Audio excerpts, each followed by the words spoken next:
Well, the head of National Trading Standards Scams team, Louise Baxter, is here to share her advice in just a moment. First, let's talk to the two women we just saw in that clip, Wendy Stubbs and Christine Spencer.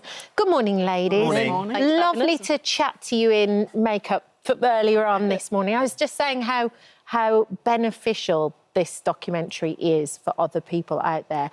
Wendy, let's start with you. So you were married, and then 4 years after you were married... Something like that, yeah. You met Christian. Yep, on a dating site. Yep. And what happened? He was perfect. He was there to save me. He was there to...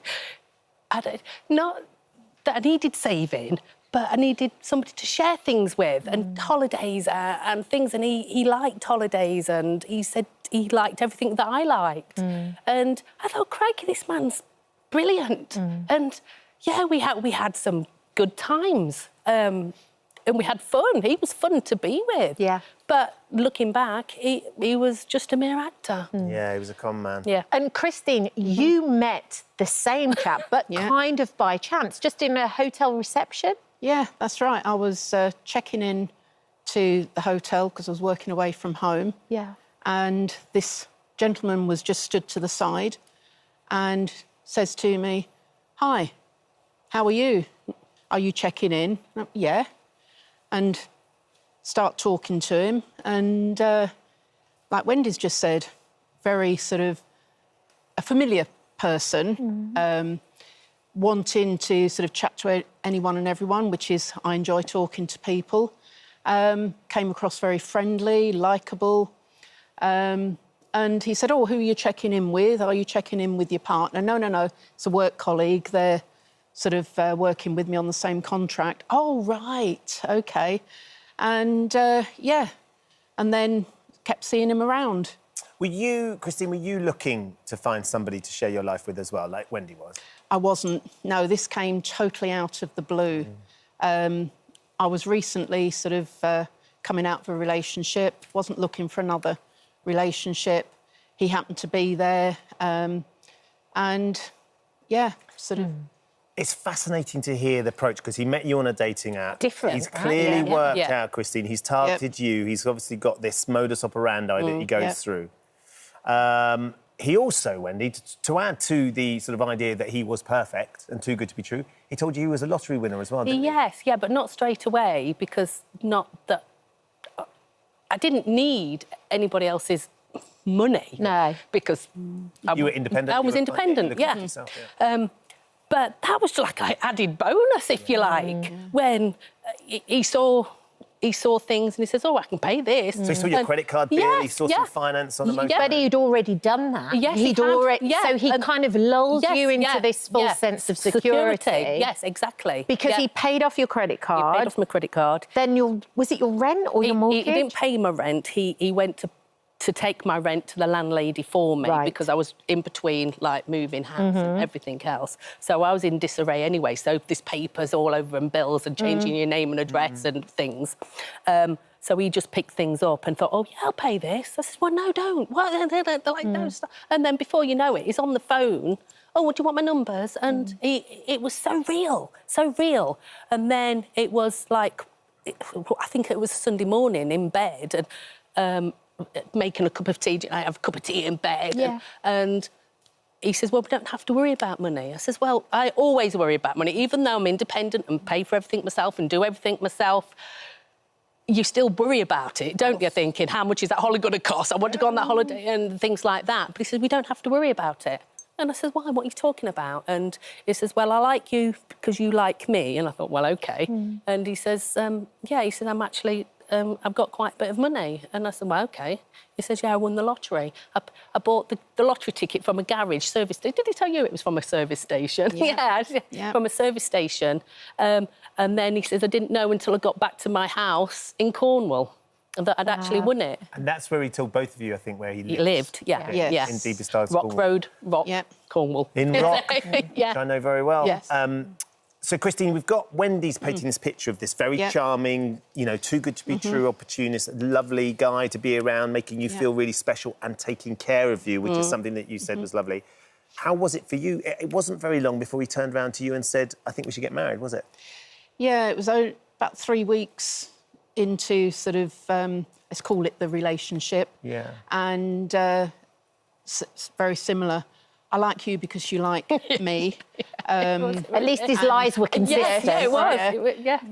And how would you feel about getting married? No, whoa, you know, that's just a bit too... Well, 3 weeks, yeah. Soon, yeah. Let's see sort of how it goes. But, no, he was sort of determined to sort of take that forward and kept mentioning it. I'm going to go and buy you a ring. Well, don't you need my ring size? No, don't worry. I'll... sort of sort it out, and if it needs to get sort of made bigger or smaller, no, we can never materialise. Can I add, that was my money that he bought the ring with. Well, but then in the same breath, he took money from Christine for the next one. And for the business. He said to you, I'm starting this business in Barbados. He made everything very glamorous. He drove a Maserati. And then he asked you to invest money in there. Correct, yeah. So it was a big investment that he was sort of looking for, and I was like, well, it's not really my cup of tea, but it was going to be a big sort of build this sort of airstrip, build a hotel, and he was going to set this hotel up and have sort of boats on the quayside, and yes, wanted me to be part of it, wanted to pay me sort of a lot of money sort of each year. At this stage, I didn't know that he'd won the lotto, technically. Not. Sort of throwing in all the extra little bits. And can I do this? Can I do that? Even got a contract sort of made up to make it official. And I did take it to someone and I said, just check this out because I'm a little bit sort of... nervous, I don't know whether this is for me. Technical That's jargon. right. Oh, no, it looks OK. And he wanted my signature on it. Let's go to the solicitor. But when we get to the solicitor, he leaves me sat in the car and I'm going, OK, I should be there. You need my signature. And, you know, I get out of the car to see where he's going, but he doesn't go into a building, he goes down an alleyway. And then I go back to the car and I'm thinking, Didn't go in there. Never went in. Never went in. Louise, we'll come to exactly what happened in a moment, but this is all too common. That piece that the Cat and I were saying on the way in, £3.8 million was lost to scams. That's just one bank in the UK in 6 months of this year. The City of London police reported it was 92 million last year, and 8,000 plus people reported the fact they were a victim of romance fraud.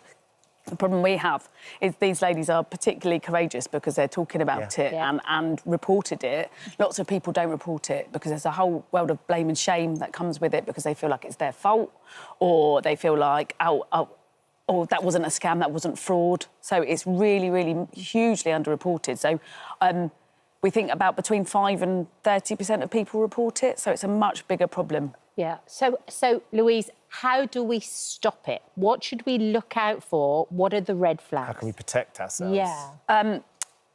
If things start to move too quickly, like Christine said, 3 weeks, if somebody's going, let's get married, like trying to lock you down to try and get married. And Wendy and I were talking before we came on here around things like isolation and how Christine was saying, like, things like deleting telephone numbers, controlling your phone, looking at your phone, trying to isolate you and sort of keep you like in a little secret club. Things like investment opportunities. They invite you in to the lifestyle. Oh, my God, I've got this amazing investment opportunity. But they don't actually ask you to invest, but they just talk about it all the time. So you end up inviting yourself into the investment opportunity because you're in a partnership. And then, so that the relationship will move quite quickly. Those are sort of some red flags where people are trying to get you isolated very, very quickly. All of that love bombing and telling you the things which then make us feel more vulnerable because actually we all just want to be loved and that's all right. And then we play into that and then we don't want to talk about that. So that isolation, because when you start to speak to a trusted person, a friend, a neighbour, a colleague, they have a far more objective viewpoint about it and they will start to go, what do you mean they said that? This sounds a little bit, Which, because we can't see it when we're in it, because we're being abused. No. It's abuse. We need to call it. It's emotional abuse. Coerced, control, grooming. It's emotional abuse, as well as the criminal aspect of it. So we need to be kinder to the victims. to ensure that we get that they get the right support, so we don't go, why did you fall for that? You wouldn't go, why did you fall for a mugging? No, exactly. Well, do you know what, Wendy? Watching the documentary, I can completely see, because you are both smart, strong, we'd like to think so. independent, but watching it, you are. And then all of a sudden you got swept off your feet, and because you just wanted to share your life with somebody. How did eventually you realise it had all gone wrong, and then you get in court? Because it was the two of you got together via the police, which is the finest moment ever, ladies, may I say, the two of you together. With me, it was the day we was going on holiday, and I walked up the road, his car came up, I thought, oh, it's here, like this, and he just put his hand up like that, spun the car around and went. That was it. And you think, hang on, what's happening? Cut a long story short, went to my house. My suitcase was back in the hall. The house had been more or less ransacked. So he'd gone through the house? Yeah. And you just don't know what to think. It's just, it's felt as though the house fell down on top of me. And then you don't, I don't know, you can't act straight away. You've got to think, well, actually, what has happened? What do I do now? You think, oh, Christ, what do I do? I rang him several times. That's when he was laughing down the phone and you stupid woman and whatever else he said. I think it was the next day I rang the police and then she more or less said, you stupid woman. I gave him the money because of shame and everything else and embarrassment, and it was my own fault. And I thought, no, it isn't my own fault. So it was the day after when you don't calm down because it's still there, but you can start thinking a bit more. And then you think, and you think, right, killer mode sets in. And I'm writing everything down of what I did not give him. I did not give him this, and I did not give him that. And then I rang the police back, and then it was brilliant. They was brilliant then after that. Right. But that initial phone call, no. But then, And go on, Christine, you sort of reporting about the same person suddenly connected the two of you up. Yeah. And finally, he got caught. Yes. What's that moment like when when you're in court and you see he's being sort of held to account? Do you know, it was mind-boggling in one sense to actually see him sort of almost like the rabbit in the headlights, that he'd been caught, and hearing sort of the judge say that he's like a little Walter Mitty style individual, and you know, sort of hearing the judge say thank you to sort of Wendy and myself, because, you know, we weren't going to let this go. And coming out and actually seeing blue sky for the first time in sort of almost 2 years, it was just brilliant. Yeah. And it wasn't just you two, of course. No, there was lots of other women. And then plenty more that perhaps hadn't. And that's what we are, the lucky ones in one sense, because we are possibly that little bit stronger and that bit, our shoulders can take it type of thing. But there's people out there who can't. And that's what you've got to fight for, really. Well, ladies, you fought for it. You got your power back, and hopefully anybody else who's sitting out there can learn from your experience. Hopefully. And those warning signs, Louise, as well, absolutely integral, aren't they? And talk to your bank, firstly. So if you think that there's, if you are a victim, that's a different... Speak to your bank, report it, and then talk to your peers. That peer-to-peer support takes away the blame and the shame.